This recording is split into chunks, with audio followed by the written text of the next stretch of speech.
Je n'ai pas pu dormir, rivée à la visite que j'avais faite dans une chambre, la plus pauvre d'entre les pauvres que je connaisse ici. Tout d'abord, mon arrivée avait fait lever les femmes. La mère m'avait renvoyée dehors, étrangère, intruse, tandis que la grand-mère me retenait par le coude. Je crois que j'ai rencontré là une humanité que je ne connaissais pas. Dans un dénuement qui laisse la pensée et la sensibilité détachées, en acceptation de la vie, sans aucun ressentiment ni désir d'autre chose. Le lendemain, apaisés, ils ont cette fois bien voulu me recevoir.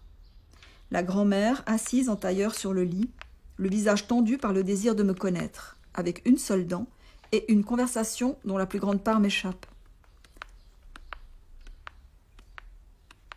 La mère, pendant tout le temps que je resterai, se tiendra assise sans bouger, hors de ma vue, dans l'embrasure de la porte, muette.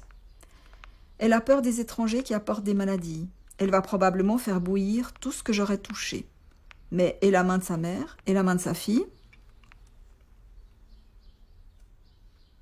La fille qui me surprend en parlant un anglais recherché, immobilisée dans un fauteuil, paralysée apparemment, parle avec une clairvoyance rare. Elle s'exprime avec subtilité et s'interrompt parfois pour laisser la grand-mère me prodiguer des manifestations d'amitié.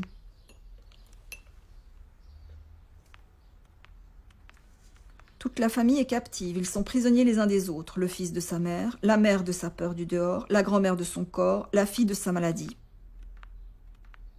Elle parle avec flamme de ses années d'université, sur lesquelles s'est refermée sa vie d'à présent.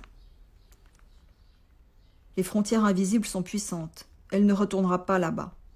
Elle n'ose déjà pas aller dans un autre quartier, sortir de cette rue du Caire des Mosquées, d'un temps passé.